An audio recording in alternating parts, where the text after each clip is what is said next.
here we go. Hey guys, welcome to episode 99 of CMD Towers Brews and Builds. I'm Mr. Commodore 5, and my fellow host has recently achieved his apex of power, being the parking lot makeout bandit, bigTuck. I can confirm, added another one to the list yesterday in the building that I live in, on a rampage out here. Is that your next door neighbor? No. I did meet her. Hold on. Okay, wait. We'll get into that. Although we should have with the pirate episode, because she lives quote unquote pirate life. It's awesome.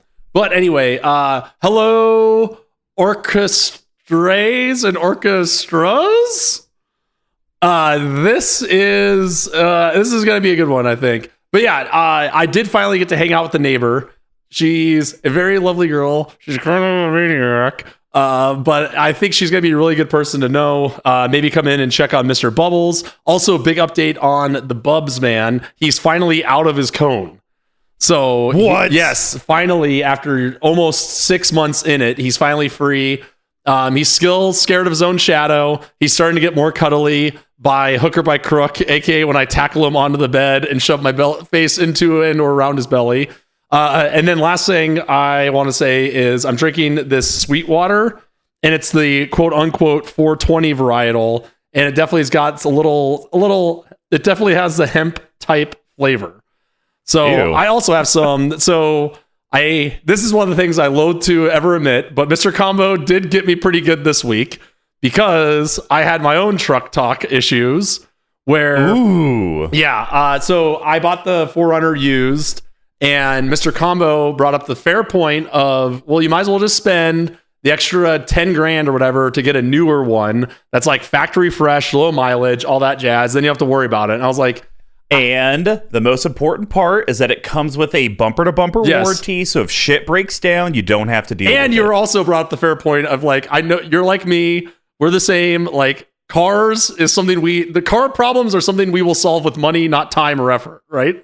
Exactly. Like if something's wrong with my car, I will pay someone to do it so I can drive it. So I finally took it in because I was having some problems with the alternator. Need to get fixed. I also, while I brought it in, want to do the 120,000 mile required maintenance, which I'm glad I did because I can tell the brakes already better. It's like $2,800. So it's like, well, there go the tattoo ideas. And now the stuff I was going to do, it's like, it would be like, what's the analogy where you're like dating someone and you were going to get them like nice jewelry, but instead they want like plastic surgery or something. You're like, all right, fine. Like I was going to get you this nice thing that you want, but instead I have to do this like maintenance thing. Right. And that's like the PG version of that story. It could have just got a lot darker. But it is raining here. I have another date tonight. So, another day, another dollar out here in the North Carolina state. You look worried. And also what happened to your arm? You have like you have a bruise on your arm. I can see it right there. Oh, just 4th of July shenanigans. We'll just leave it there. What, did you fall again? Yeah, no, it was just a bunch of drunken shenanigans and shit that happens on the 4th. Yep. But I did smoke an 18-pound Wagyu brisket. Ooh.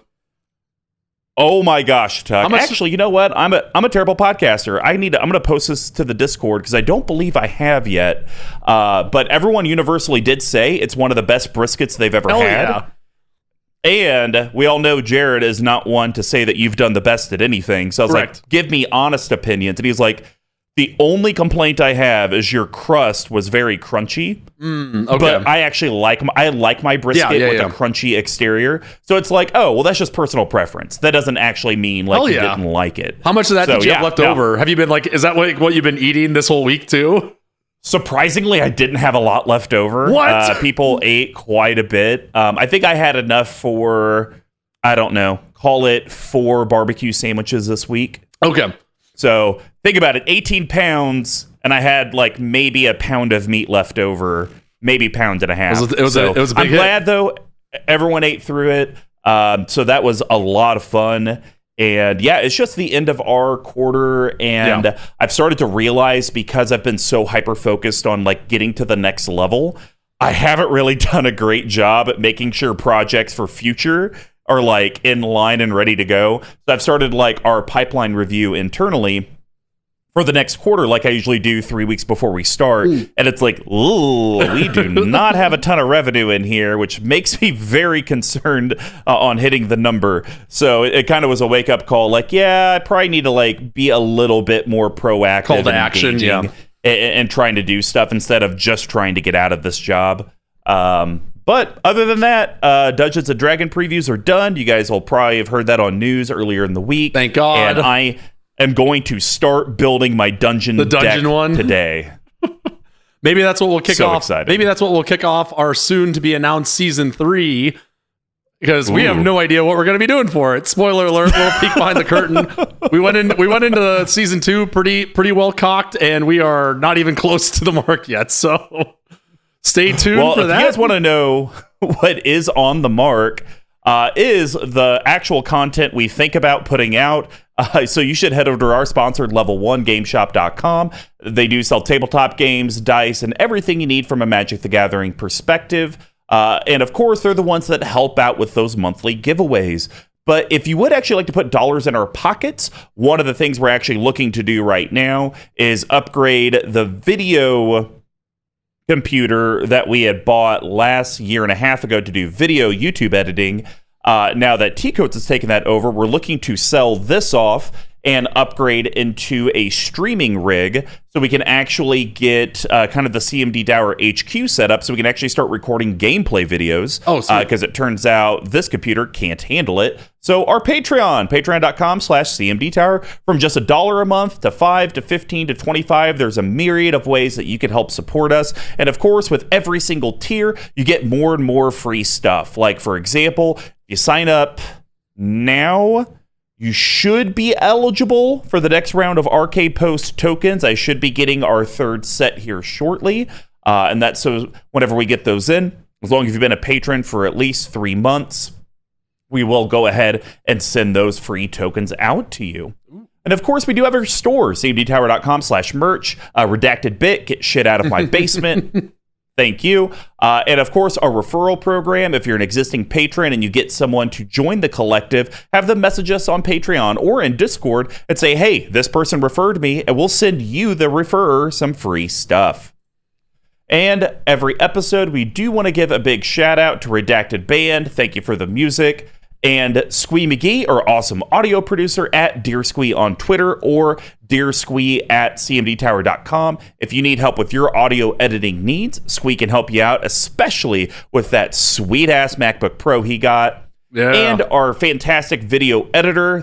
Thank you for always evolving our YouTube channel. Thank you for the hilarious cover art you did. The one you did for my Average Brina's Gym was hilarious. I kind of want to get that made on a t-shirt. So at _Tcoats. And guys, be sure to subscribe to our YouTube channel, to our podcast platforms, and leave comments so we know how you guys want to produce. Like we heard you, Tuck's audio sucked, so we got him a new microphone. But now it sounds great. Until you yelled. So Brews and Builds is our deck tech series. Since we conquered the path to 32, we have moved on to the endless themes that EDH can bring us. Each month will be a new theme, and we correlate how these decks are constructed, similar to how beer is brewed. So we broke it down into 4 different categories. The first one's ramp and setting your board state. We call that grain. And grains are the foundation of every beer. They include both base malts and specialty malts, usually in about a 60-40 ratio. This helps with the color, the taste, and most importantly, the alcohol content of the beer.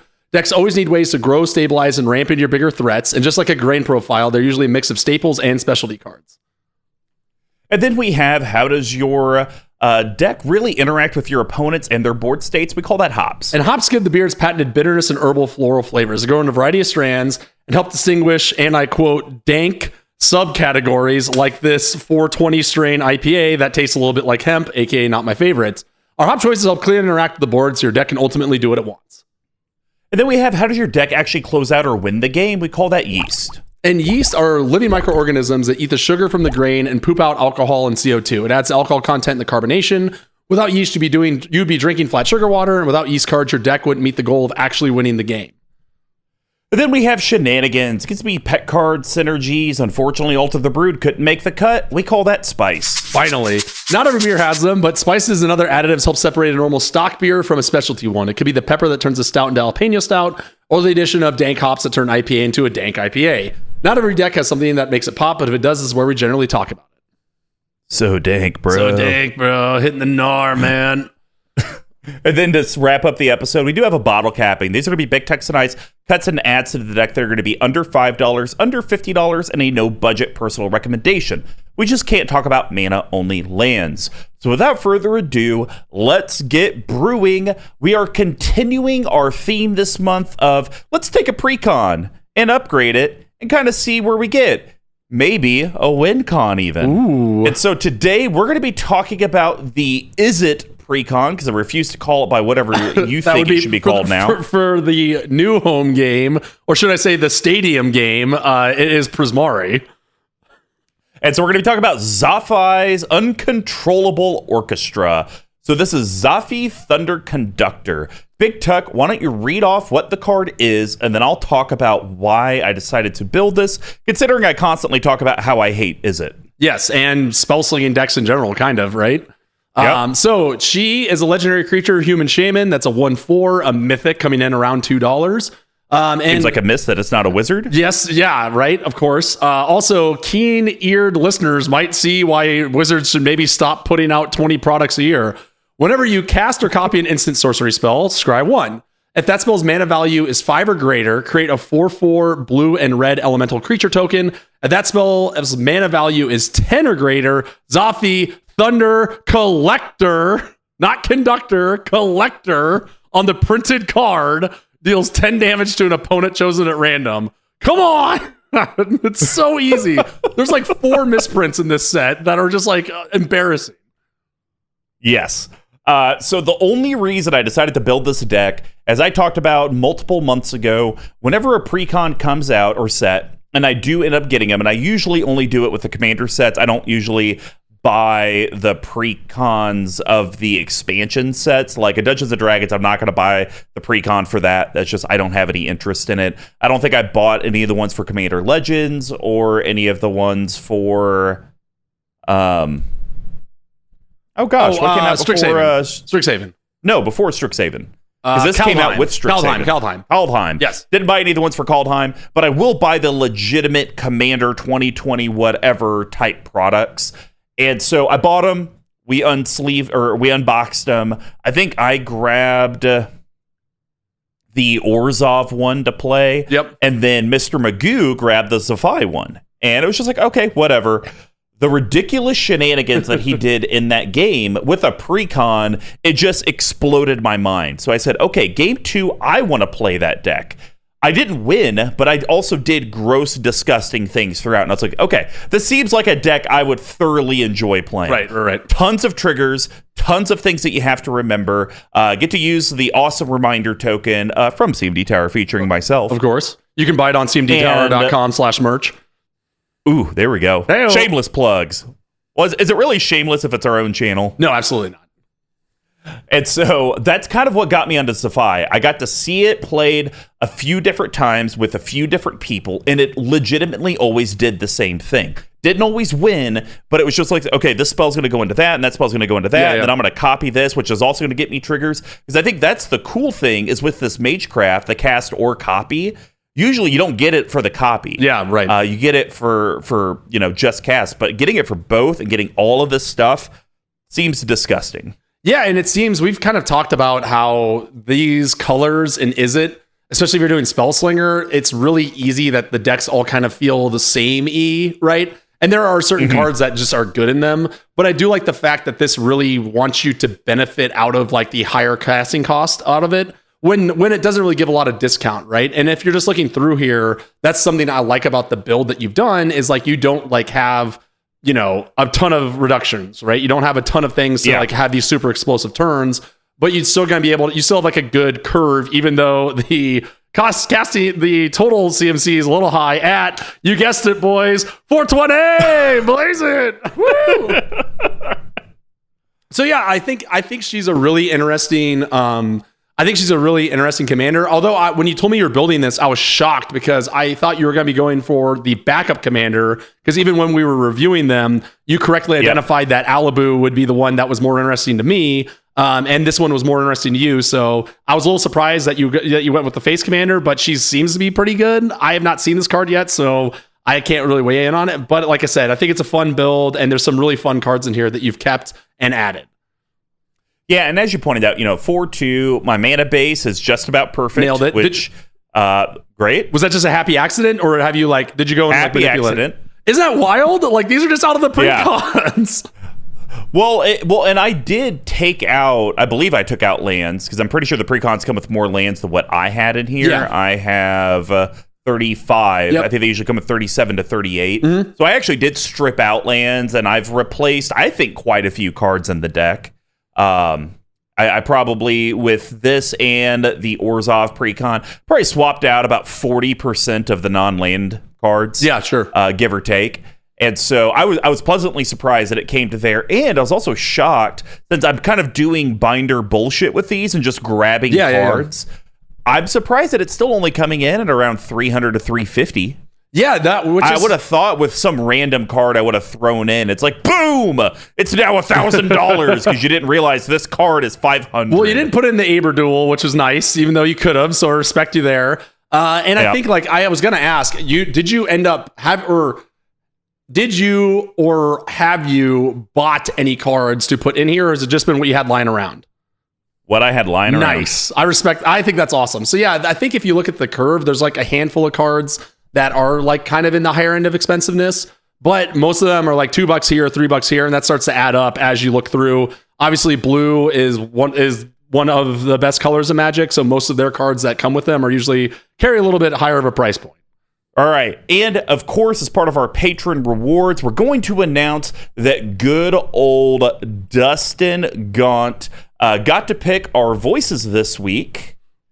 Which, I don't know, Tuck, should we start previewing in the beginning, hey, this is the patron that picked the voices and these are the voices for the names that they picked? Or do we keep it as a surprise for later? I think we keep it as a surprise because we'll say that this is the voice. Well, I think now we have it down to where we'll be able to tell and be this is the new voice for it. Okay. Can you guess it? Yeah. All right. Well, let's go ahead and start with the grains, and I'm going to kick this off with a card that I am a humongous fan of. It's a draw card, but it repeats and repeats, and you can never stop refraining from drawing cards. Yes, you cannot. Are you ready? Let's go. 3, 2, 1. Inspiring Refrain. 4 colorless blue sorcery rare. And what I'll do, Tuck, is I'll continue reading, but because this is a little different in Suspend, yes, so I'll have you actually read through it. But the sorcery basically states, guys, draw 2 cards, exile Inspiring Refrain with 3 time counters on it. Yeah, and then out of the gates, it also has Suspend 3, 2 colorless, and a blue. Rather than cast this card from your hand, you may pay 2 colorless and a blue and exile it with 3 time counters on it. At the beginning of your upkeep, remove a time counter. When the last is removed, cast it without paying its mana cost. So basically, you pay 3, you wait 3 turns, you draw 2 cards, and then for free, it goes back out there. And so then every 3 turns, you're drawing 2 cards for no cost.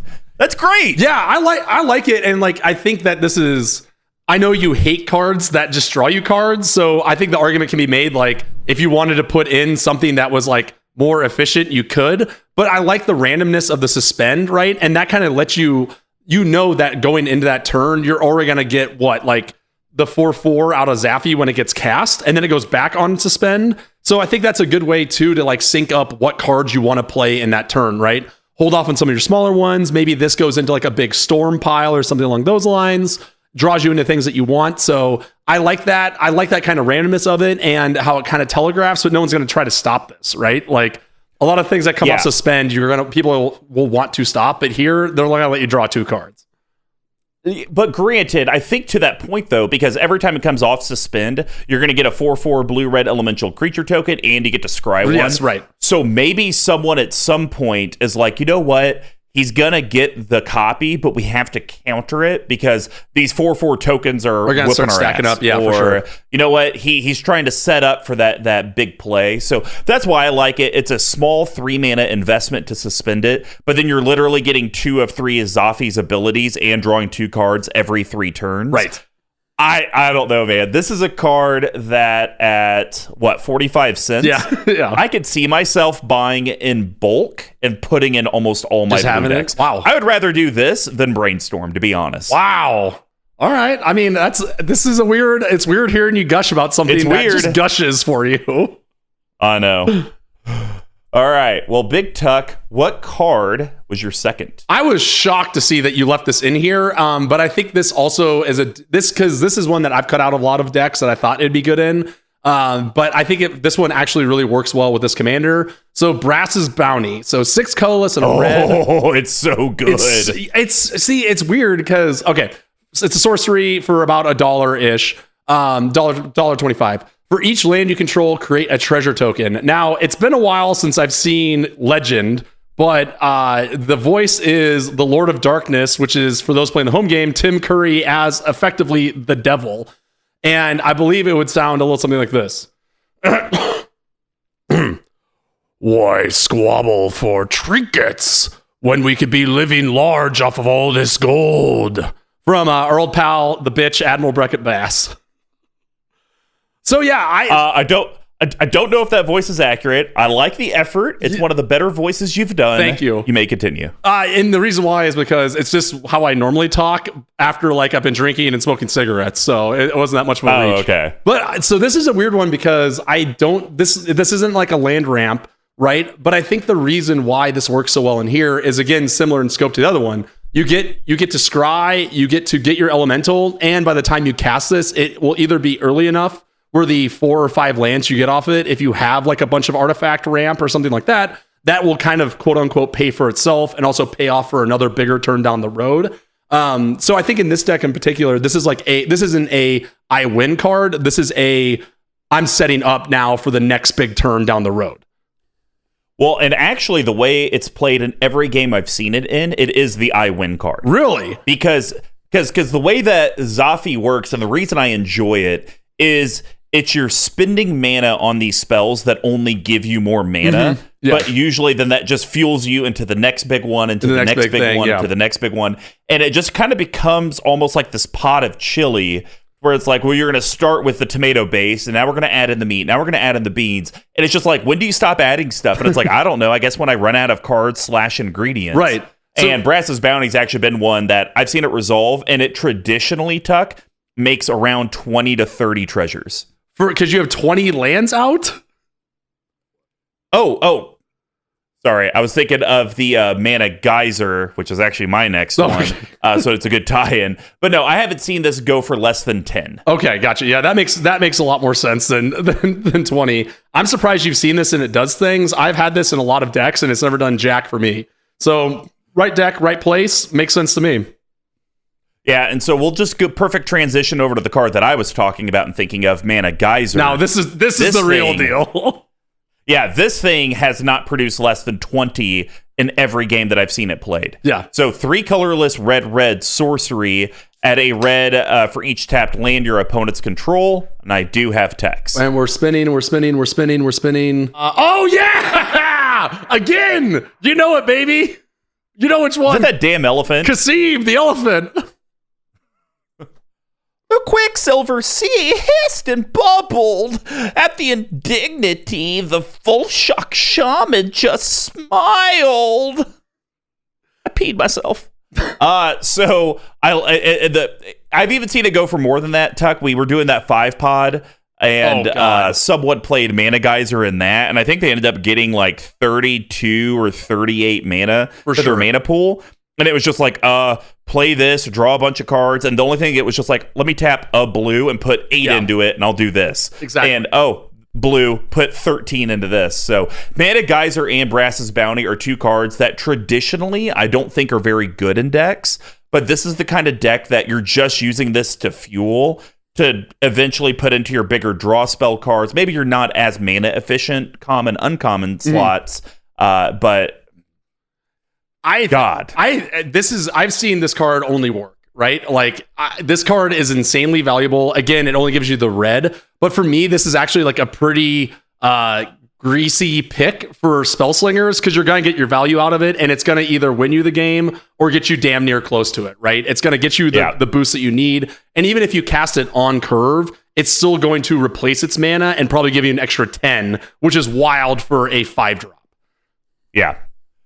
All right, Tuck, what's your last one? So this one is not as exciting, or it's kind of exciting, but it's more of like, how do I say? I'm more excited that it's gotten a reprint out of it. So I am talking about the goggles that used to be about $8 and now is $1.84. So Pyromancer's goggles.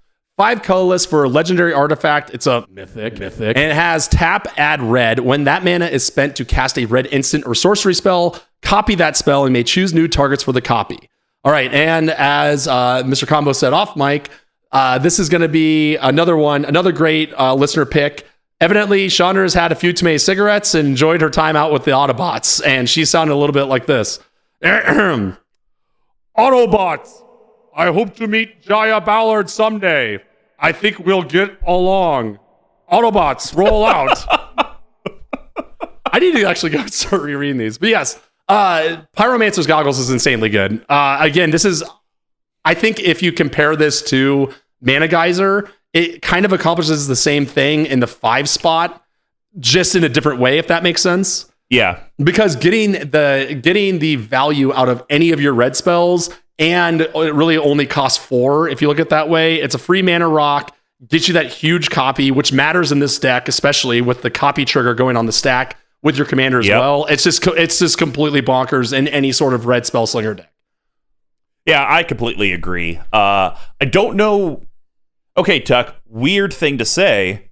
What is the minimum number of red instant and sorceries you have to have in a deck to justify Pyromancer's Goggles? Because it is just a mana rock on its face. It's just you get the added benefit of everything if it's a red spell. Is it 10? That's kind of what I was leaning at, like 10 to 15. So for example, in your Niheb deck, it's sort of a quote-unquote spell slinger in the sense that you play a lot of spells that deal damage. Yeah. So for me, if you had 8 in there, that would be enough to warrant this, because it's 100% in there. Yeah. I'm think of like our Goad, or think of like your 4-color Planeswalker deck and my Goad deck. Like there's probably 5 to 8 in there that have red in their color identity. Is that worth it? Because it still is just a mana rock. It's just a little overcosted. That's a good point.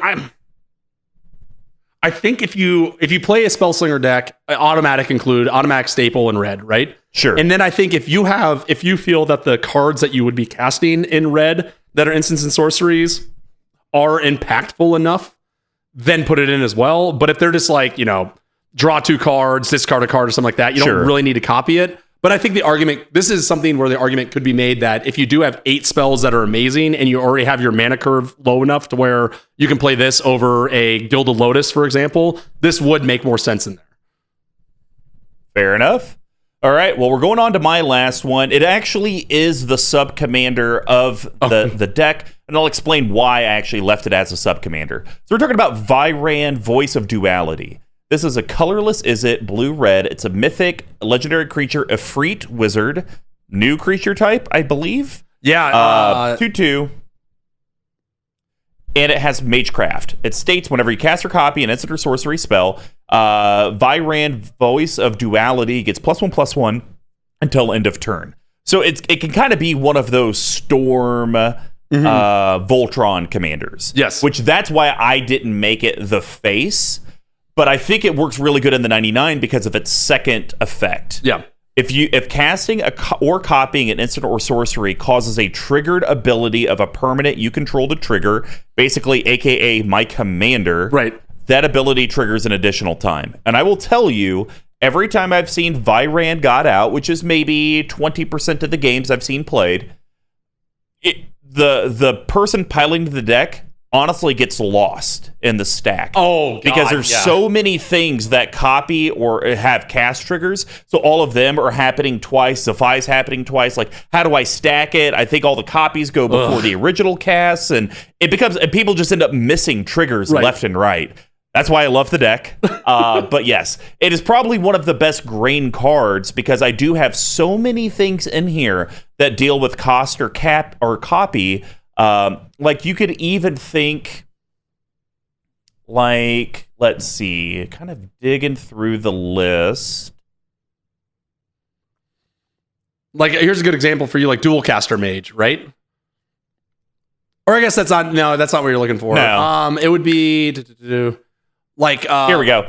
So Joran in Ruin Diver. Whenever you cast your second spell each turn, draw a card. This would allow me now to draw 2 cards. Right. And so it kind of gets you that incidental value, but as you're going to see later, or even other parts of the Stormkin Artist, whenever you cast or copy an instant or sorcery spell, make a treasure token. Now I'm getting 2 treasure tokens. It basically does grain, hops, yeast, and spice. And it's just whatever's there, I'm helping with it, but it is a nightmare to keep up with trigger-wise. And that's the only downside of all of these like blue-red spell slinger decks is like that always happens where you get to a point where it's like, okay, hold on, like I need to take a deep breath and like stand up and sit back down because I'm completely lost in how I'm actually going to end this turn. Yep, completely right. All right, well, that's going to wrap up the grain section. Now we're going to head over to hops. bigTuck. Where are you starting? We are starting actually right at the top of the list. I do mine alphabetically, so this was a pretty easy one. Mostly, again, it's a super valuable card. This reprint dropped in price finally, and it's just really, really efficient, especially for your commander. So Aether Spouts is 3 colorless, double blue for an instant. For each attacking creature, its owner puts it on the top or bottom of their library, and we do have another voice. This one is our favorite sociopath cannibal, who's also kind of hot, Hannibal Lecter, or VicCon 11th Company Battle Mage. Don't worry, Curries. There's plenty for everyone.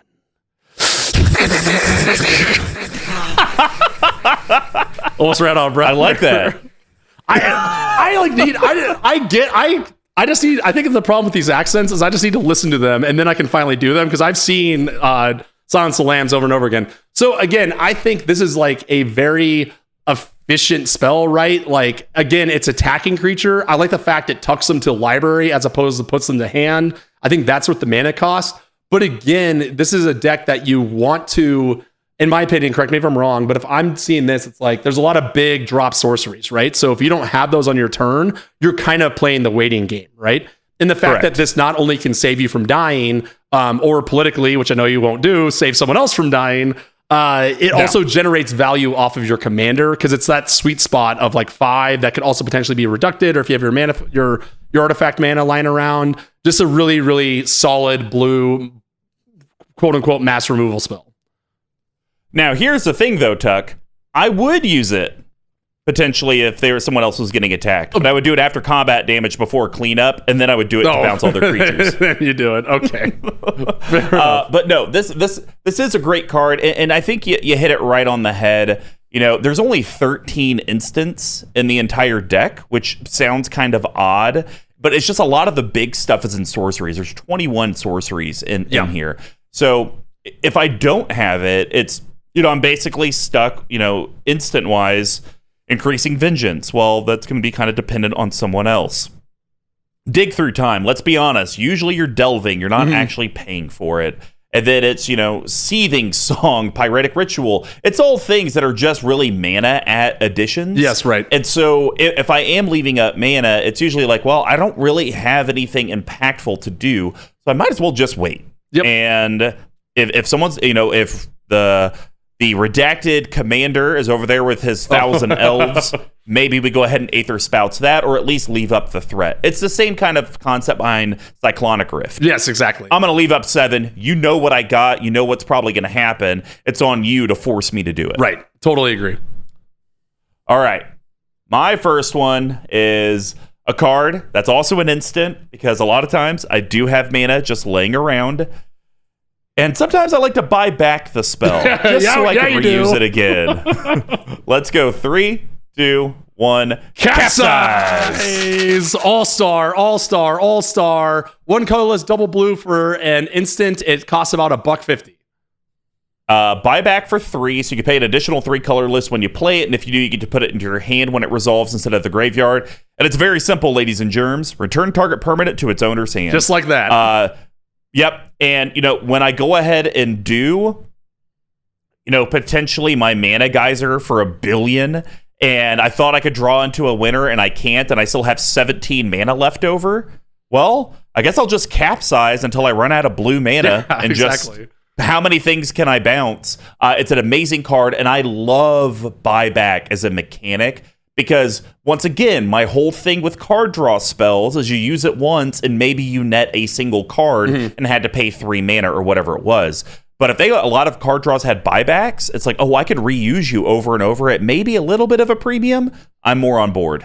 This is a card that is like a staple in any blue Spellslinger deck because in this deck it's perfect, even though you're not playing a lot of the reduction cost cards, right? It still gets the Zaffai trigger. So worst case scenario, if you have 6 open, you're going to bounce the worst thing on the battlefield. You know, it could be a Gaia's Cradle. It could be a Troublesome Planeswalker that's about to ultimate. It could be a Blightsteel Colossus, right? Bounce that, and then you also get something out of it too, right? And even in mana reduction things, it's the same thing. It's like, okay, how much blue do I have left over? If I still have the 6 mana or 4 colorless, then I can just bounce it over and over again. It's really, really strong. And I'm kind of surprised for some reason this is still like a buck. Affordable. Yes, exactly. Yeah. Hold on. A question though. Oh, sorry, keep going. With Cyclonic Rift on the stack, when you overload it, I'm pretty sure that's at 7. So with buyback, this should be 6, correct?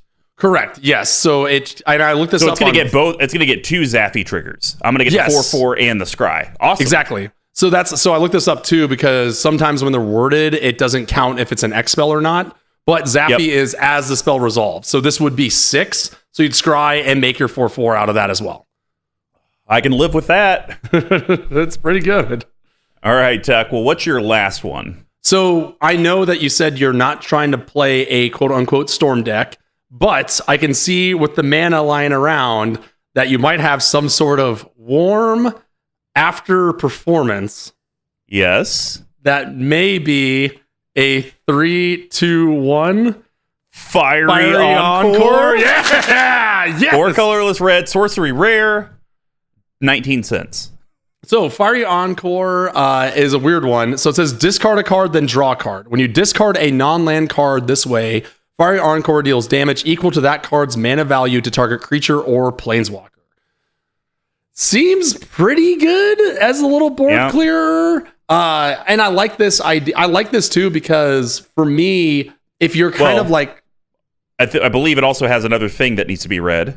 Oh, of course. I thought I already said that. And it also has Storm. When you cast a spell, copy it for each spell cast before this turn. So before you talk about why you like it, let me tell you why you don't I'm like conflicted with it. Conflicted. Because when I've played the deck, I feel like I'm creating lots of copies of stuff. But maybe that's just the last time I played the deck, I saw more copies than cast. And so maybe there are times where I cast 8, 9, 10 spells in a turn. But this seems like a great targeted removal, especially for the Planeswalker piece. Yes, that's what I was going to get at too. Like this to me is kind of like another varietal of like a reset button, right? So if you have a turn where you're only doing you're like, well, I have a gazillion mana, but I don't have enough to cast something that's really big. There's a lot of troublesome permanents. So instead, I'm going to cast my lower curve stuff, Ops, Ponders, that sort of thing, and do something else. Then do this to delete 3 troublesome commanders, a planeswalker that's about to ultimate, that sort of thing, right? So I hear you in the sense that it's not like a slam dunk, amazing removal card, but I think it's got the variance in it to where now like you said, you hate running those little 1-drop cantrips, right? And now when you draw those late game, this turns those into kindling, into helping you stay alive for another turn or two. Yeah, and I mean, I don't know if you're going to be talking about it in your bottle capping, but a card that I have considered putting in the deck, and I did buy a copy just because I was getting all my Japanese Mystical Archive ones that I wanted to get, is Grape Shot. Like, I need to play the deck enough to see if, can a Grape Shot or a Fiery Encore really storm off for 10, 15, 20, even more? Because that's where I really think Storm is. I don't think a lot of people play Storm and Commander to Storm for 5. Yeah, right. That doesn't seem very powerful. But yeah, I agree. This helps you get through the deck, helps you take out maybe all the troublesome commanders and planeswalkers that you need to, and maybe get quicker to that win. So I still feel comfortable leaving it in because it is only 5. If it was maybe 7 or 8, then it might be on the cutting block. I agree, yeah. And each time you cast it, if you do Storm, you get your 4/4, right? Which is then going to have, they're going to now have the way to clear now that all the other stuff is dead. I think you just made a case for Altar of the Brood. Oh, my God. What have I done? All right. Well, my last one, guys, because Tuck can no longer share with me, so I can freely talk. This is something that Izzet does have trouble with, in my opinion, is dealing with graveyards. And so Scavenger Grounds is something I did want to highlight. You probably want to have it in this kind of deck just in case. Yes. So agreed. this is just a land. It's rare. It's like 60 cents. You can add a colorless or 2 colorless, tap, sack a desert, which you could just sack itself, exile all cards from all graveyards, and I do have text. And you are doing something spicy, hopefully. And if the collective is concerned, I do think Tuck is rigging this because it seems like I always get that damn baby elephant that he hates. No, you get the one that I want. Hey, I'm from Saskatoon. Koth, the high-voiced Jack Canadian from Grown Ups. With the last scrap. Oh, God. Oh, no. I was going like all Prince on everyone. Hey, ladies, what's going on? I guess it kind of is like Prince. Yeah, that's a little bit. Yeah. From Saskatoon. With the last scrap of a flesh is scored away. The curse of wandering ends, eh? The dead may sleep, eh? I used to be able to do it well, and then I got in my head. Now I can't do it. We had an interruption because I had to quote unquote work, so it kind of threw us off. Now we're getting back in. But there's not a lot to talk about with this card. You could make an argument this is a commander staple. There's zero reason not to run it in any deck. Unless, I guess, you're a graveyard-centric deck and you don't really care what other people are doing. But the fact that it does tap for colorless, we put Reliquary Tower in decks, even though you may never be over 7 cards in hand. But there's always going to be a graveyard you need to deal with. It doesn't state sorcery speed. It's just like, hey, I'm willing to put 2, get rid of my land to stop your combo or whatever. I completely agree with it. I think this is a card that you need to run Graveyard Hate in all decks that you have. It does kind of eat it that you are sacrificing your own graveyard, but if you're doing this, if you're paying the mana into this and sacrificing it, it's because someone else is about to value big time. Yep. So yeah. All right, guys. Well, that's going to wrap up Hops. Now we're going to head over to Yeast, and I will start this with one of the few 10 drops I have in the deck, so I can get all 3 of Zaffai's triggers. And it has a major, major plus if you do cast it from hand, but it's still pretty decent even if you don't. So we're talking about Apex of Power. This is the most casual catnip card I can think of. 7 colorless, red, red, red. It's a sorcery, mythic for 40 cents. Exile the top 7 of your library. Until end of turn, you may cast spells from among them. If this spell was cast from your hand, add 10 mana of any one color. And of course, we all know that Nicol Bolas sounds like a pompous British man. As I desire, so it shall be.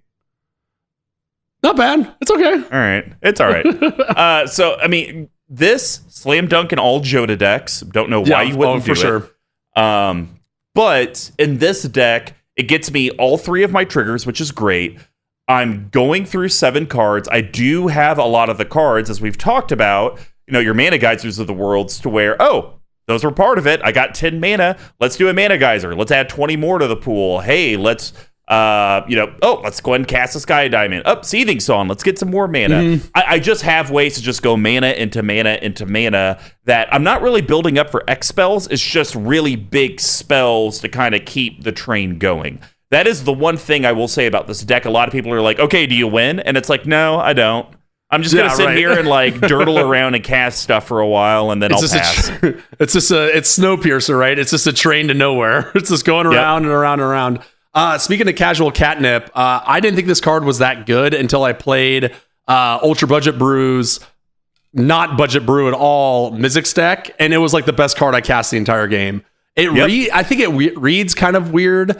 But it's so insanely powerful, right? I think this to me, there's another card which we might be talking about in the capping that is really good at that. It's kind of like the mini version of this effect. But the fact that you do the 10 damage, get all the effects in this deck as well, it's just completely bonkers. And it even came in it. So what's not to like? Yep. And the curious thing is, so if you cast it from hand, you got the copy triggers, or you got the triggers from the spell. What if you copy it? Are you going to get an exact copy so you'll get the 10 mana again? Or since that spell was copied, you're only going to exile the top 7? Rules questions. I have to look that up now. I will look that up, but yes. I'm 90% sure you only get the top half, because remember, that's how I was trying to break Approach of the Second Sun with my flashback deck. Yeah, right. So if an effect copies Apex of Power, the copy wasn't cast at all, so you won't add 10 mana. So, but it's still good because the copy's still 10, and so you get all your Zaffai triggers. And I mean, just Zaffai triggers alone, the 10 damage to an opponent chosen at random, if you copy that spell twice, that's 30 damage being flown around. That's nothing to snuff at. No, it's absolutely bonkers. Great target for Chandra's or Pyromancer's goggles. All right. Well, Tuck, what's your first one? This is a weird one, and I'm guessing you just put it in here because you had it lying around because it's from your favorite set of all time.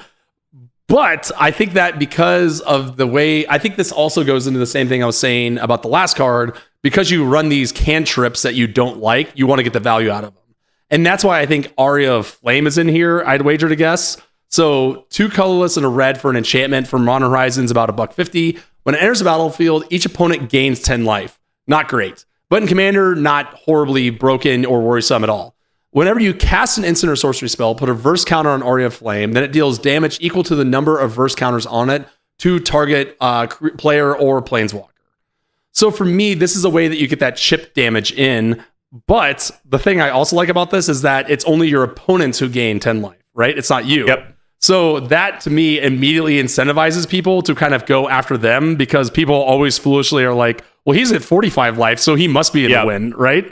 And now they can start going into them. But as you're over there casting your cantrips, casting your higher mana spells at lower costs, storming off as much as you can, doing that sort of thing, you're going to get the extra value of it that, again, can start lowering those life totals, can pick someone off if it's just down to you two, and also getting rid of planeswalkers, which, again, is kind of tough to do in these colors. Actually, the reason I put it in the deck is because Duff runs this in his Feather deck, and it sat there the entire time.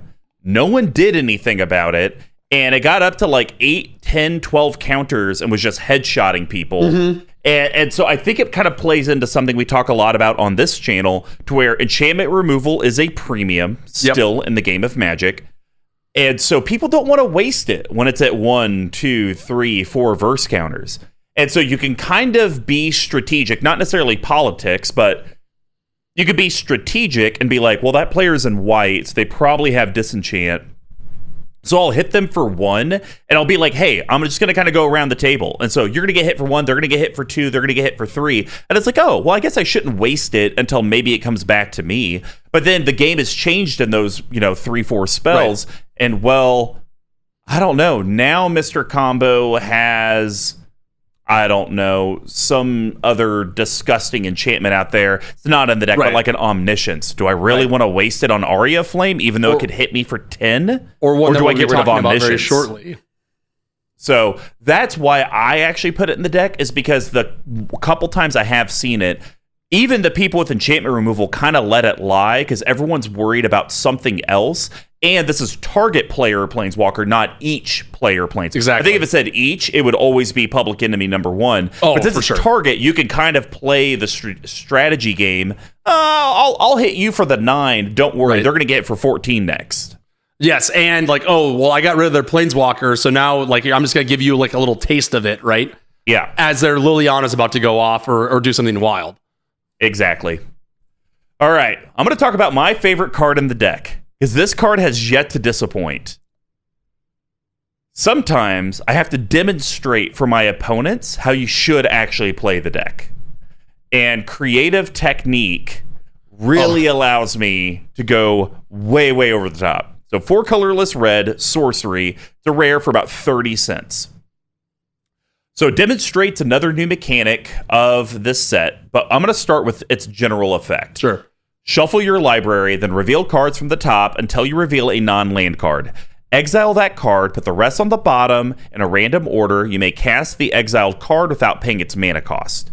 Pretty great. It's kind of like random Chaos War, except it's non-land. Take a spin in the wheel. Yeah, but demonstrates where it makes this card great, ladies and germs. When you cast a spell, you may copy it. If you do, choose an opponent to also copy it. So, hey, 5 mana, I'm going to do this, but I'm going to demonstrate. Right. Tuck, I want you to do it as well. And then when you do it, I get to do it as well. And the fact that I get to do this twice at random, I also get double Zaffai triggers because I'm going to get 2 of the 4/4s. Now, the scry effect is worthless because I was going to say because it shuffles. I'm going to shuffle. Yeah. And that took me and other players a while to realize with this spell and all the things like, oh, I should just ignore the scry 1 effect. Yes, exactly. Matter. Yeah, it's not you're not playing the spell for that reason. But this is a card at that price point. I mean, red chaos decks, why not? Yeah, for sure. You could even make an argument Rakdos decks. I'll put it in there. Let's do a little Devil May Do. Yeah, it could be anything, right? And I think this one especially is that you don't... I think there's kind of 2 ways to build this deck. And we've talked about this with, I think, my Marchesa deck, the one that you gave me. You can either build it where it's like, I'm playing X spells, and then those X spells don't play nicely with others, potentially, right? Or I'm going to play intentionally hard casted big spells that once they hit on the random, are going to do big stuff, right? And if you look at the higher end of your curve and like the 6, 7s, and 8s and 10s of the world, then you're gonna see that value, and those are the ones that you want to flip over that are going to do huge for you, right? So I don't know. I think I agree with you. Like in the Is It or Not in the Rakdos deck, like flipping over a giant demon or an Eldrazi or something is great. And in this deck especially, you get the triggers and you're going to hit something big, whatever it is. Yep, totally agree. All right. Well, what is your next game winner? So this is a card that needs to be targeted by removal as soon as it comes out because it means bad news because it's about to invoke some anger. And we're talking about Sunbird's Evocation. So it costs a little bit here, 5 colorless and a red for an enchantment, but the ability on it is insane. Whenever you cast a spell from your hand, reveal the top X cards from your library where X is that spell's mana value. You may cast a spell with mana value X or less from among cards revealed this way without paying its mana cost. Put the rest on the bottom of the library in a random order. So again, this pays you for playing high-costed spells. But even then, in my opinion, if it's like, okay, well, I'm going to cast a 4-drop, and then worst case scenario is you get another spell off of that, even if it is a ponder or whatever, you're still also fueling into your commander, and you're also being able to thin out the top of your library. Now, there is a problem with this where if you do hit one of your other giant spells with a 3-drop, then you're like, okay, I guess I have to figure out how to go get that. But in my opinion, the fact you get pretty much 2 free spells on turn 5 to 6, once you have 6 mana left over, you're going to start bringing in your bombs. And to tie it back to the green section, Veyron will make this trigger twice. Yes, exactly. And that's even more disgusting. It's bonkers. Sunbirds is a card that I will say I usually don't run in decks because a lot of times, to Tuck's point, you play it, it gets removed. Yeah, it doesn't stick around too often. It's a pretty juicy target. Or it can backfire and punish you for, even if it's just you need to play the game. Like, okay, well, I need to ramp, so I need to play Kadama's Reach, top 3. Kozilek, Ulamog, and a land. Yeah, exactly. F me sideways. Put those all on the bottom. Counter spells. It just like it board wipes. This doesn't help me. But I figured I wanted to try it in here. It came in the precon. I haven't got to see it yet. And so I want to see what happens because I think this could be that perfect marriage of this and the big mana spells to where sometimes I just fizzle. Well, I should never fizzle with this and those. I should always be able to draw into something, get more mana, do something with my life. Yes, I agree. And at worst case scenario, you might hit like a bunch of lands you don't need, or that's like best case scenario. So again, play with it. I think this card's got a lot of wheels to it. Well, I'm going to tell you about a card that has quite a few tentacles. Oh, the new one. And it would be great if you could target removal it, but it'll cost you 8 more. So we're talking about Octavia, the Living Thesis. This card is casual catnip for Commander players all over the world. Yes. This costs 8 colorless blue legendary creature elemental octopus rare 8/8 for $1.60. This spell costs 8 less to cast if you have 8 or more instant and or sorcery cards in your graveyard. Quick story for the table. I did this with this card. I was playing with Sir Nathan and the Goad. The Goad was, let's just say, a little frustrated with what was happening. Sure. He cast a spell, had open mana. I knew he had a counter spell. I needed an 8th instant sorcery in the graveyard so I could cast this for 2. So I countered his counter, knowing he very well could just counter it and continue to resolve the thing that he wanted to do. He chose not to. And I was like, dude, all I wanted was to get my triggers so I could do a thing. And he's like, whatever, just f everyone. I hate you all. And so I did get to play it. I didn't really get to do its effects, though. So it does have Ward 8. And guys, remember, Ward's that new thing where basically it is hexproof, but they could pay a certain amount of colorless to make the spell go through. Right. So you got to pay 8 colorless in addition to the other mana that it costs to do whatever your effect is to target Octavia. And she has the magecraft, so cast copy is at sorcery, but it allows a target creature to have base power and toughness 8/8 till end of turn. So the reason I have this in the yeast section is because it actually has magecraft. I'm making lots of 4/4s. I do have ways to make 1/1 birds or 2/2 drakes in here. The normal is it paths. And so the fact that it's a cast or copy, I'm not worried about, well, am I only casting 3 spells in the turn and only getting 3? Well, most likely I'm getting 6 triggers of this. Let's turn my 6 birds into base power and toughness 8/8 because they don't even lose their other effects. Exactly. Which is the other cool thing about it. So this is a back-breaking card, in my opinion, because it's damn near impossible to get removed unless... board wipe. Let's just put it that way. Look at Ward 8 as indestructible, not indestructible, but something hexproof. Like that. Like it's pretty much just hexproof shroud. Yes. You can't target it. Just get over it. Oh man, I wonder how long it's going to take them to make a what was that? Arcane Lighthouse, but for Ward. Ooh. That would be neat. So if they keep Octavia, coming out with a great card. Yes, I agree. And actually, the funny part is it plays really nicely. I want to tie that into my last one, which is one of the cards that I said I was hot off of the previews of this, called Surge to Victory, right? So 4 colorless red, it's a sorcery. Exile target instant or sorcery card from your graveyard. Creatures you control get +X/+0 until end of turn, where X is that card's mana value. Whenever a creature you control deals combat damage to a player this turn, copy the exiled card. You may cast the copy without paying its mana cost, right? So again, this is something that kind of plays very nicely with the magecraft theme of Octavia, right? Being able to turn your elementals into bigger beaters. Not only are they going to be, arguably harder to block, they're going to hit for more, right? And it's going to make people rethink about how they're going to block them. Because if you play Surge, I guess you kind of have to telegraph it.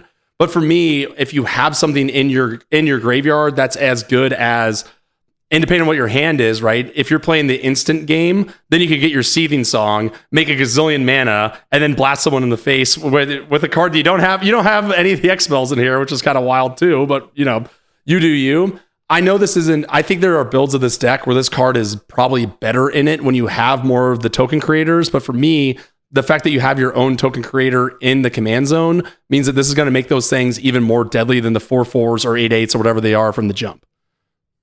So wait, I'm confused. Why do you think this card ties in with Octavia? Because you can cast your spells, get the magecraft, make your things bigger, right? So let's say you have your 4 things, right? But you're not getting an extra combat phase, so it doesn't. No, but I'm matter. saying like on your first main phase, right? Yeah. So you cast like 3 spells, let's say, for example, right? Sure, I get 3 8/8s. Right, and then your second, then if you have the mana left over, you play this. Those 8/8s get even bigger. And if you've done things like your fiery encores or whatever, and now instead of going in for 4 damage apiece, you're going in for 12, that's the way you can close the game out with the tokens that you create off of Zaffai. All right. You're really getting real sweaty here. In the magical Christmas land. Yeah. Not really see it. Now, I could see how you would say Surge to Victory would be huge with Octavia if you were able to have a second combat phase. Because then I see what you they mean. do all of that. Then you get more Octavia triggers to make more of your tokens bigger and then do it again. That would be a really cool synergy. But now we're also talking about a 16 mana combo plus all the other spells that you're casting. That you have to cast that turn, yes. I agree. Surge to Victory is amazing. 57 cents. This card will be more expensive. Yes. Like, it will go up in price. I agree. Because this could just win you the game by exiling Expropriate. Exactly. Done. Off. Right? Or like any other, like, this is also like a sweaty pick for like a Perforos or other like red token deck if you have those higher end things as well, right? Just being able to swing in for those tokens. So I don't think that this is something that's specifically tied to Spellslinger decks either, which is why I agree with you. It's going to get expensive. Tuck, I think we finally found a card that can make Lightning Bolt win the game. Attack with like 50 creatures, get 50 Lightning Bolts. Hell yeah. Put it in. All right. Put it in. Well, that's going to wrap up the yeast package. Now we're going to head over to Spice and Tuck. I had a little bit of Spice in here. Which one stuck out the most to you? I am going to talk about one of my favorite 3-drops, which this card, 90% of the times that you're going to cast it, is literally going to say, draw a card and play a land out of hand. But you got to flip a coin to get there. So Stitch in Time.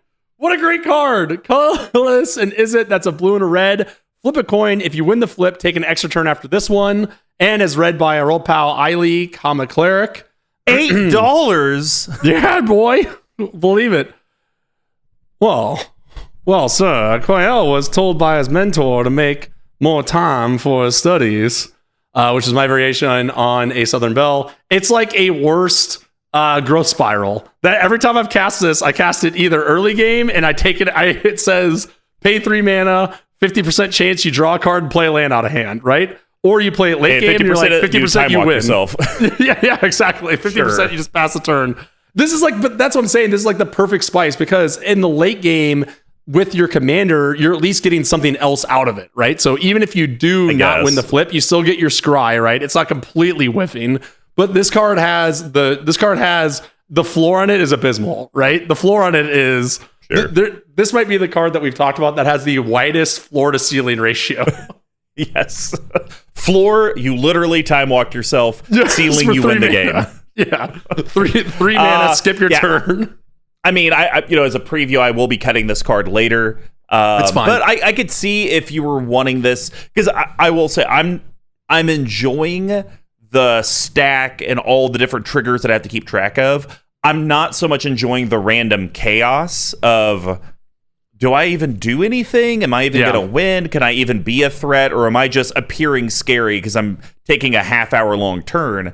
And this card doesn't really help me get it to where, because I actually have had turns Tuck to where I play stuff for 10 minutes, literally do nothing, and everyone wets themselves and decides they have to kill me immediately. Yes, exactly. And you're like, all right, I literally did nothing. So I kind of want to, if I'm going to take a 10-minute turn, I need to actually move it somewhere. So that's why I'm going to cut it. But Stitch in Time is a funny card, and I thought you would at least get a laugh of it. I got a laugh out of it for sure. All right. Well, the card I'm going to talk about is the monocolor backup commander in the deck, because it's one of those storm cards that could do something. It's just, will it do something? So we are going to talk about Ryona Fire Dancer. Oh, okay. So all right. 3 colorless not red. I thought you were going to take this. Legendary creature, human wizard. Harry. 3/4. No. At the beginning of combat on your turn, create X tokens that are copies of another target creature you control, where X is 1+ the number of instant and sorcery spells you have cast this turn. They gain haste, exile them at the beginning of the next end step. So I might be able, and that's the other thing, because if we start looking at the creatures in here, a lot of them are legendary. There are a couple that are not, but I don't have a way to get around the legendary rule in here. And I don't really have a way to capitalize, even if you look at it, it's like Consecrated Sphinx, Dualcaster Mage, Stormkiln. I don't have anything that could really pop off with it. So it's pretty much going to be for those 4/4s. I'm going to make extra 4/4s to attack with, or if one of them's turned into an 8/8, they'll be an 8/8. So It's very spicy because it literally may do nothing, or it could potentially win me the game. It kind of is a little bit like Stitch in Time. But I will say, I think the card's cool, and it is good enough. I'm considering putting it in, believe it or not, my all-permanent Brutaclad I was deck. going to ask if you're going to put it in Brutaclad, because it's just a free one, by right? itself, it just makes me a token of whatever I want. Yeah, I was going to ask, and I was like, well, I guess the backup of it kind of sucks, but, I agree. Like, that's why this deck in particular could be built so many different ways. I mean, you could build this where it's just all, like, this probably goes better for the backup commander, but you can be like, okay, I'm only building 5 or less, right? CMC 5 or less, but I'm playing a bunch of creatures that make a bunch of tokens, and then something like this really, really goes off. I think that's something, if you're trying to... I think that's something you should continue to look at it, being like, okay, do I actually want to make tokens, or do I just want to storm off? Or do I even care about storm? Like, do I even care about storm in the deck? Or do I just want to get to playing these giant, big ass spells and not worry about like the little one droppers? Totally agree. All right, now that's going to wrap up the spice package. And now we're going to head to the bottle capping. And as a reminder, there's going to be bigTucks and Ice cuts and adds to the deck. They're going to be under $5, under $50, and a no budget recommendation. We just can't talk about mana only lands. All right, so for my under $5, sorry, buddy, gonna cut Stitch in Time. It's a little too dirtily and uncertain for my taste. A little too sweaty. I can totally get it. Yeah. So the card I am going to add, and I did check, you can get copies under $5. Okay. It's a card that I own a promo of from Comic-Con. I've never found a home for it, and it just did not fit my God deck, even though it is a God. So we're talking about God Eternal Kefnet. Oh, Kefnet, yeah. I think is an amazing card for this deck. Yeah, it's really strong. 2 colorless blue mythic 4/5. $4.64. Thank you very much. Not legendary $10 like the promo version. Yep, or the Comic-Con that doesn't even show a cost. And so it states, flying, you may reveal the first card you draw each turn as you draw it. That's important because it doesn't just mean your own turn. So if you draw during other people's turns, you can do this as well. Whenever you reveal an instant or sorcery card this way, copy that card, and you may cast the copy. The copy costs 2 less to cast, and then whenever the God Eternals die or is put into exile from the battlefield, you may put it into its owner's library 3rd from the top. So because Zaffai cares about copies as well, this seems like a very, very great way to have a 4/5 blocker beater in the air. That's never anything to shame at. But hey, I'll even just brainstorm twice, and I still get my brainstorm 2-hand, and I'll still do things. And because it doesn't, I don't believe it puts you on a card restriction of when you can cast it, because you have to cast the copy then. So if I get Expropriate on your turn, and I have 7 mana, I can cast Expropriate off of whatever helped me draw the card. You complete your turn, now it's back to me. And so now I can do my sorceries on other people's turns and start being it's kind of chaotic, but at the same time, I actually think this is probably something that would help fuel me into a win. Yeah, I agree. And like, again, you're going to be drawing piles of cards on other people's turns, right? Like, that's what you want to do. And being able to get that fuel going in it, yes, I agree. Especially if you have one of these lying around. Pretty easy inclusion, pretty fun card. All right, Tuck. What are you cutting?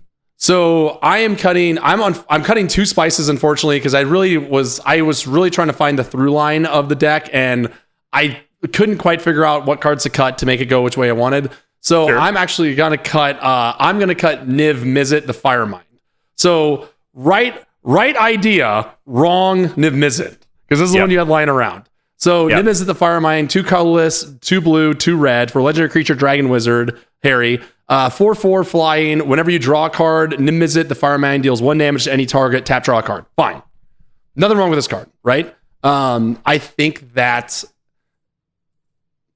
I like all the Niv Mizzets personally, but if you're going to have one of them in the deck, I think the one that you want is Niv Mizzet Parun, which is 3 blue, 3 red, legendary creature, dragon wizard, Harry. This spell can't be countered. It's a 5/5 flyer. Whenever you draw a card, it deals damage to any target. But the trick here is whenever a player a player casts an instant or sorcery spell, you draw a card. So for me, it's the same mana cost for the same body. Well, a bigger body, actually, a little clunkier to cast.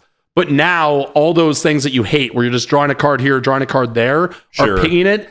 And every other time someone else casts an instant or sorcery to counterspell, ping someone. That sort of thing, right? So for me, if you're going to have a Niv Mizzet in here, the Parun's the one that you want. I agree. And you were absolutely right. I just had the other Niv Mizzet laying around, so I was like, okay. And I love it. Like, I love Niv Mizzet the Firemind. I think it's a great card. I think it's fun, but I think if you're playing, it's much better in a deck that like wheels a gazillion times, right? And I think you'll get your value out of the Parun more than you will out of the other. Yeah, I agree. Other ones, to be honest. and usually the big negative is the trip blue, trip red, but we already talked about the deck's perfectly balanced from a mana perspective, so I should never be hitting those types of issues. Exactly. Totally agree. All right, well, my under 50, I'm also cutting the Firemind. Because easy. I do have card draw in the deck. I don't have wheel effects and things like that, like Tuck was talking about. But I wanted to add a new card to the deck. Ooh. Wait, let me guess. Can I guess it? Sure. Is it an enchantment? Nope. And I was gonna say, did we just talk about it yesterday? Nope, we did not. I wanted a way to put what happens on my board in my opponent's hands to an extent. So Wandering Archaic seems like utter chaos in this deck. So you can pick up the cheapest copy around $6. It costs 5 colorless to cast. Oh my God, I'm so glad that Creature card Avatar isn't like $100 rare already. It's a 4/4, and it states, whenever an opponent casts an instant or sorcery spell, they may pay 2 colorless. If they don't, I may copy that spell, and I may choose new targets for the copy. And it does have a flip side, which might as well be blank. Yeah, explore the vast lands. It costs 3 colorless sorcery. Each player looks at the top 5 of their library, reveals a land and or instant sorcery card from among them, then puts the cards they revealed this way into their hand and the rest on the bottom of their library in a random order. Each player gains 3 life. Now, I would say if I'm casting it for explore the vast lands, I am desperate and I am thirsty because I'm about to lose. You're in a horrible state. But I will say, I like that I have the modal option of, I don't have to do it, but at least this card isn't dead in my hand if I need to get to something like that. But there's zero reason why Wandering Archaic and Zaffai on the battlefield shouldn't do gross things together. I agree completely. And I think Wandering Archaic, most people read it because it's copy. It's like, this isn't really a Spellslinger's card, right? And it's more in like a deck. It's more of like the great equalizer for white or whatever, right? Like this is like how you beat Spellslinger if you're not playing blue. But I think the fact that you have so much stuff with that magecraft, I mean, it's the same argument with why Stormkiln Artist is so good, right? Like that copy is so strong and does so much. Yep. Yeah, I saw this and I was like, that's cute, but I think this is not the ubiquitous card that people thought it was going to be, and I think it would really shine in a deck like this. Yep, I agree. And I think it is. This actually probably will be a card that I pick up sooner rather than later because I could see Commander driving this up. Since it's colorless, you can put it in literally any deck you want. That's why I'm so... Because it was pre-ordering for like 10 and it's still holding pretty good at like 6. So that was very surprising to me. Yep. All right, Tuck. What's your under 50? So I am cutting Interpret the Signs. I know you are super hot on this card. I know you love it. But hear me out. It's 5 colorless and a blue. Scry 3, reveal the top card of your library. Draw cards equal to that card's converted mana cost, right? So there's a good chance that you're going to be able to hit this. The reason I think this card is amazing in your Joda deck, right? Because playing 5 for this, your curve on that deck is so much more berserk. I just think that we can do cards that can still do something for you, even if you don't have the 6 mana, right? Like I said, you're not running like a Mizzix, you're not even running Goblin Electromancer, which is a shame, sir, and you should be embarrassed because that's the ultimate Wizard Harry. So, like, that's my thing on Interpret the Signs. I know you're keen on this card. I've just never liked it unless it's in your Joda deck, in which I hate it. I mean, I do have 29 cards that are 5 CMC or higher. So I feel like me at least being able to draw 5 for 6. I feel like that's what you card draw people are all about. I just don't like the fact that you can't do anything until you have 6 mana with this card, right? It doesn't help you out in a pinch. It just sits around. That's why I don't like it. So if you want to draw cards, I'd rather have something that has an ability that you can actually draw cards out of, but the top end of it is insane. So that's why I think for about $5, Finale of Revelation is a more modal card. So X blue, sorcery, draw X cards. If X is 10 or more, instead shuffle your graveyard into your library, draw X cards, untap up to 5 lands, and you have no maximum hand size for the rest of the game, right? So for me, the reason why I like Finale of Revelation is because if you want to talk about the floor versus the ceiling on Interpret the Signs is very high, right? You could draw 10 cards. 10. Yeah. Yeah, but what I don't like is like if you're in the early game and you're stuck with it in hand and you know that you're not gonna be able to play it, at least with Finale of Revelation, you want to be able to cast it for 12, right? But in a pinch, you can always just cast it for 3 or 5, right? And get cards into your hand and cycle it away because you know you need something. You need Aether Sprouts. You need something else to get your game going. And that, for me, personally, is why Finale is better than Interpret the Signs. Yeah, because I mean, I guess you could make the argument because you get the untap up to 5, so really instead of 12, it costs 7. So for 7 mana, draw 10, and no maximum hand size for the rest of the game, and then shuffle your graveyard into the library. Would people play that? Probably, I guess. Yeah, for sure. I don't know. This was one of the ones that I felt was the weakest of the finales. I even feel like the white one's a little bit better. I don't know. I'll have to think about it. I may have a copy laying around. I know you're hot. I know you're white hot on Interpret the Signs, right? I know that's like probably your favorite quote unquote draw spell that I've ever seen you play. So well, just because of the Scry 3, you essentially get 4 chances to draw more than 6 cards. You don't need to sell me on it. I've seen it work. I'm just saying I think Finale of Revelation will be a little bit more consistent. Fair. All right. Personal recommendation time. Now, I know I talked about it, but I am going to cut Rhyona Fight Answer. It's a little... I think if I had a way in this deck to have less legendary creatures doing all this stuff and more normal, then I actually think I would probably keep her in there. It's just I'm worried that I'm not going to have anything other than a Stormkiln Artist to maybe make a bunch of copies of, which literally does nothing. It doesn't even have an ETB effect. So yes.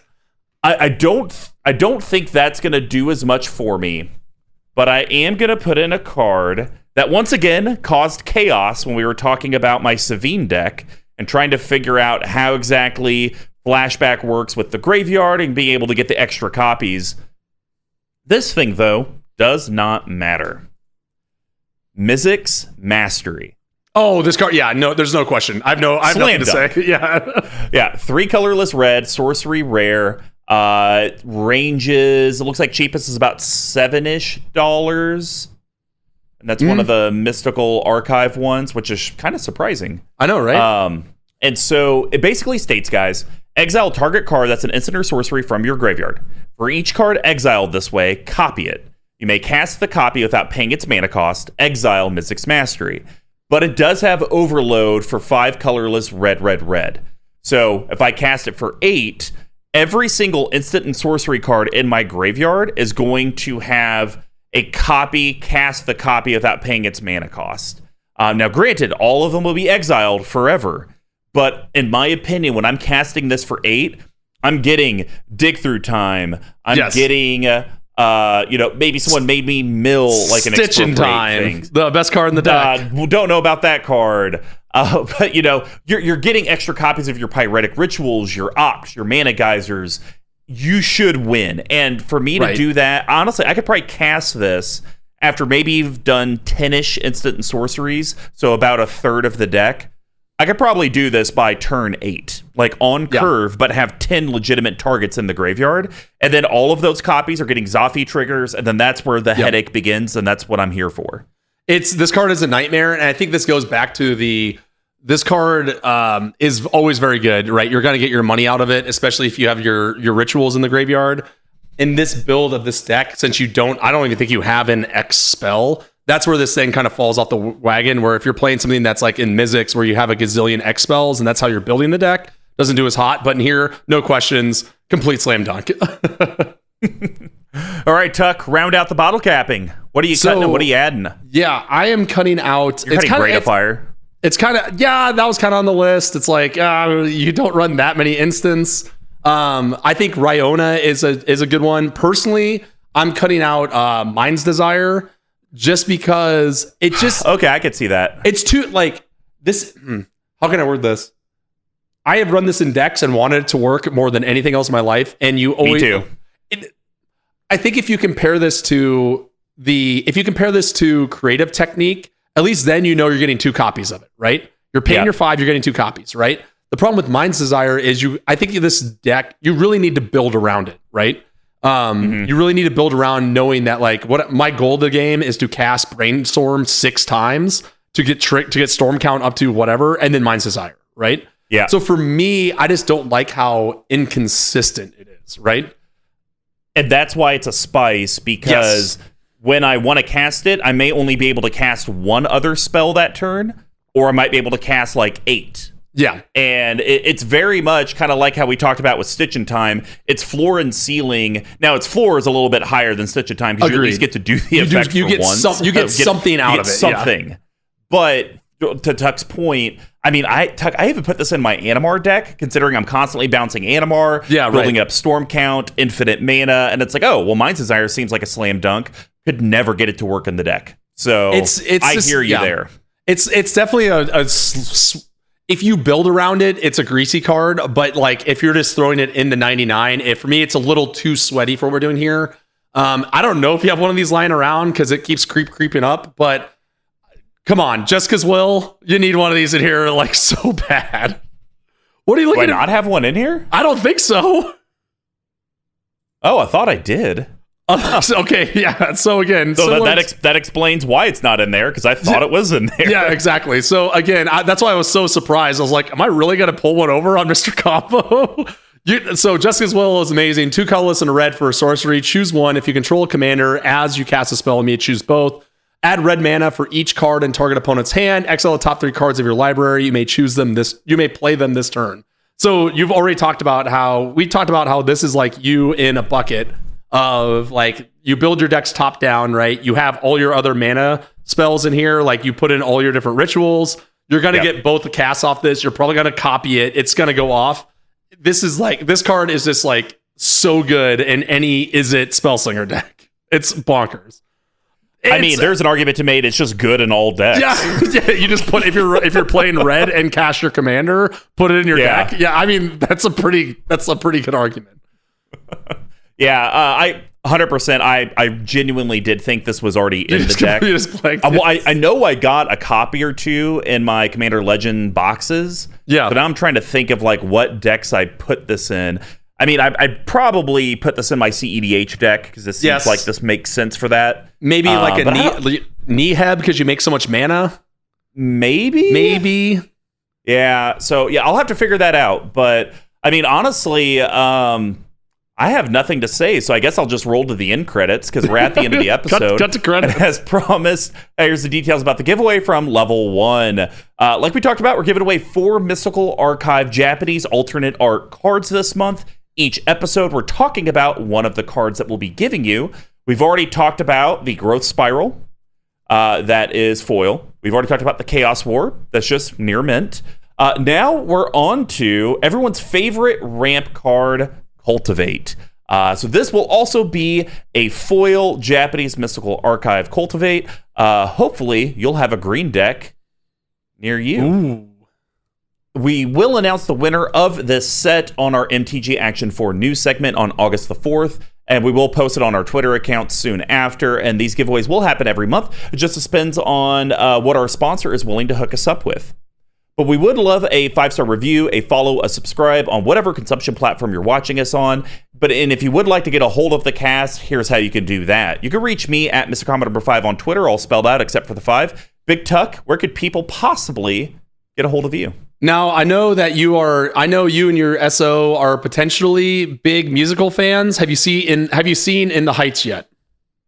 We have not. Okay, it's not that good. Whose birthday is it? The classic, the man, the myth, the legend, Jimmy Smits. It's Jimmy Smits' birthday. Come on. I have no idea who that is.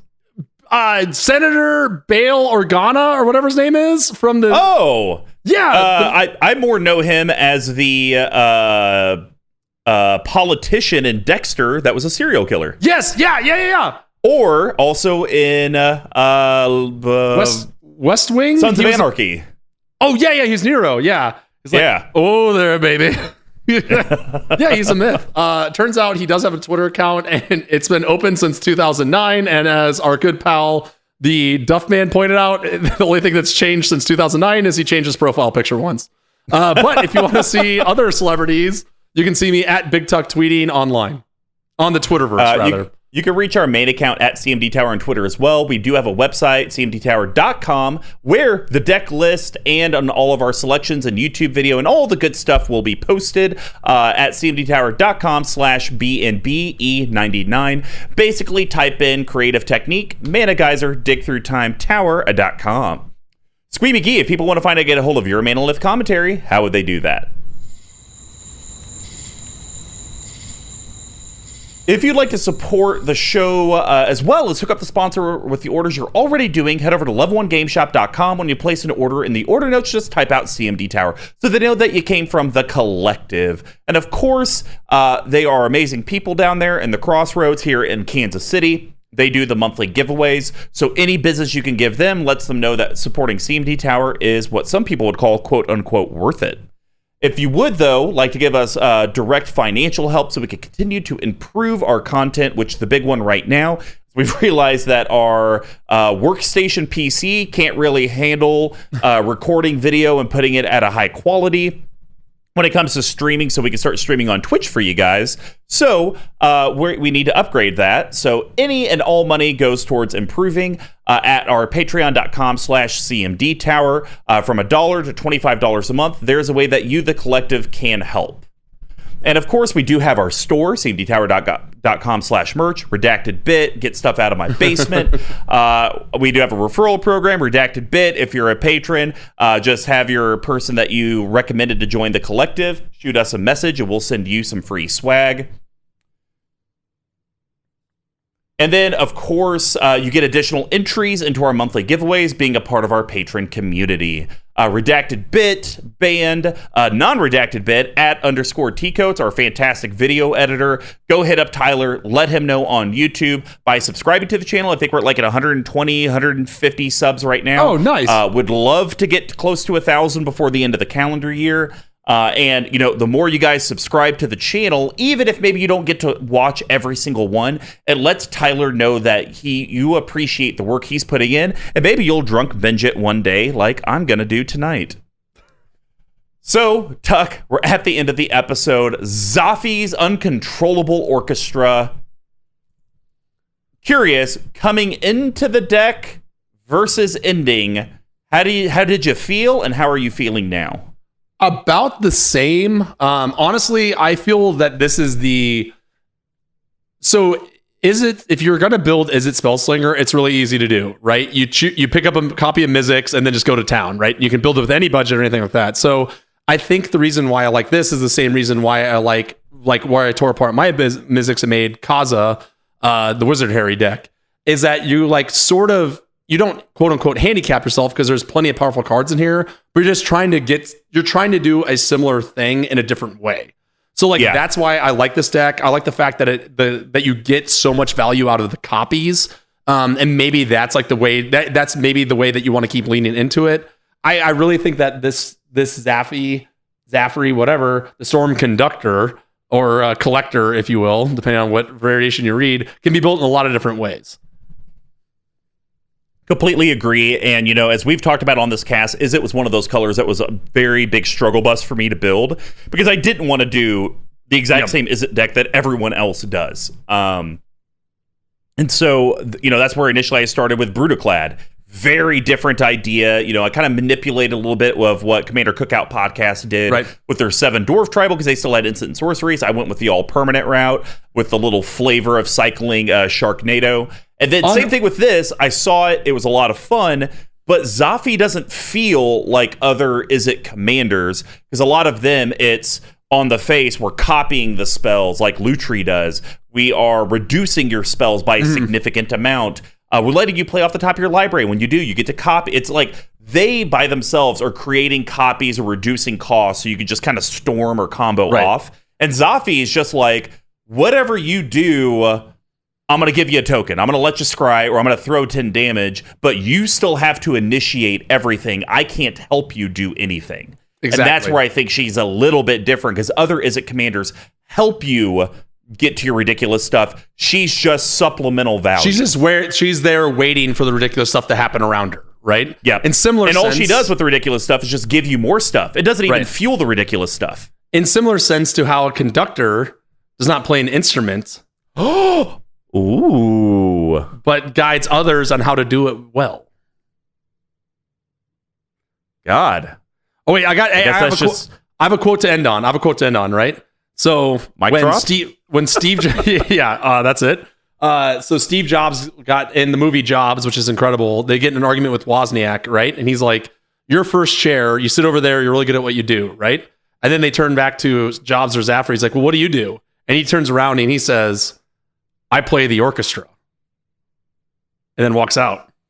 Oh, damn. Bam.